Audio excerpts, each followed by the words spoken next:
नित्य कर्म और पूजा विधि का वर्णन। श्री वेदव्यास जी बोले, राजन, ब्राह्म मुहूर्त में उठकर भगवान गोविंद, गुरुदेव और कश्यप आदि ऋषियों के नामों का बारंबार उच्चारण करे। तत्पश्चात वह हरि भक्त भूमि को प्रणाम करके जमीन पर पैर रखे। फिर वह सकाम भक्त आचमन करके तत्काल आनंद पूर्वक आसन पर बैठ जाए। हाथों को गोद में रखकर श्वास रोककर गुरुदेव का ध्यान करे। भगवान गुरुदेव ज्ञान मुद्रा धारण किए हुए हैं। उनका स्वरूप अत्यंत शांत है और वे स्वास्तिक आसन से विराज रहे हैं। यूं गुरुदेव का ध्यान करने के पश्चात भक्त एकाग्र मन होकर भगवान श्री कृष्ण चंद्र का ध्यान करे। श्री कृष्ण चंद्र की अवस्था किशोर है, श्यामल श्री विग्रह है, जो करों में वंशी एवं बेच से विभूषित अत्यंत ही मनोहर है। इस प्रकार श्री हरि का ध्यान करने के पश्चात बाहर चला जाए।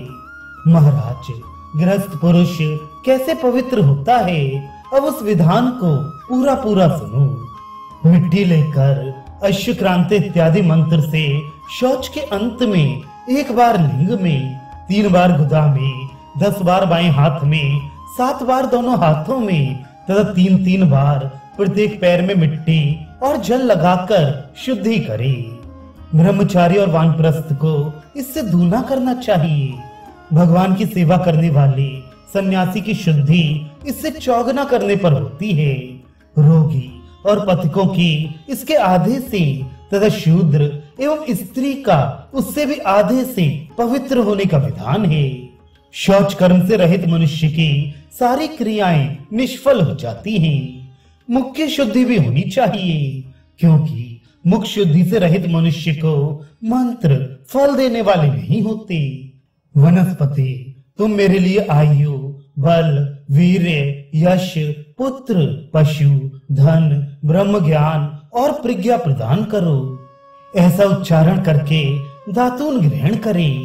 बबूल, दूध वाले वृक्ष, कपास, निर्गुंडी, आंवला, वट, एरंड और दुर्गंध युक्त वृक्ष दातून के लिए निषिद्ध है। फिर हाथ जोड़े हुए हरित है इस मंत्र के उच्चारण पूर्वक भगवान सूर्य को प्रणाम करे। तदनंतर स्वस्थ चित्त हो प्रहलाद आदि भगवान श्री हरि के भक्तों को प्रणाम करे। तुलसी की मिट्टी लगाकर स्नान करे। स्नान करते समय श्री गंगाष्टक और यमुनाष्टक का सविधि पाठ करना चाहिए। अयोध्या, मथुरा, हरिद्वार, काशी, कांची, अवंतिका और द्वारावतीपुरी, ये 7 पुरियां मोक्ष देने वाली हैं, अतः इनका भी स्मरण करना चाहिए। महायोग में शालग्राम, हरे मंदिर में संभल ग्राम और कौशल में नंदी ग्राम, ये 3 ग्राम कहे गए हैं। इन 3 ग्रामों का स्मरण करें। दंडकारण्य, सेंधवारण्य, जम्बू मार्ग, पुष्कल, उत्पलावर्त, नैमिषारण्य, कुरुजांगल, अर्बुद और हेमंत, ये 9 अरण्य माने गए हैं। इन सभी तीर्थों के नाम बार-बार उच्चारण करके स्नान करें। स्नान के बाद उत्तम रेशमी अहिंसा युक्त वस्त्र पहने, 12 तिलक और 8 मुद्राएं धारण करें। फिर संध्या करके पवित्र हो मौन होकर भगवान श्री कृष्ण के मंदिर में जाए। घंटा ताली बजाकर जय हो इत्यादि शब्दों का उच्चारण करते हुए कहे, भगवान गोविंद, योग निद्रा का परित्याग करके उठिए। राजन, भगवान को उठाने का यह मंत्र है। इसका उच्चारण करके श्री हरि को जगाए। तत्पश्चात मंगल आरती लेकर भगवान के मुख पर घुमाई। तदनंतर देश एवं काल के प्रभाव को जानने वाला तथा भाव का ज्ञाता वह भक्त तदनुकूल ही भगवान को स्नान कराकर मंगलमय वस्त्राभूषणों के द्वारा भगवान का श्रृंगार करे। पश्चात आरती करके भगवान को अन्न भोग अर्पण करे।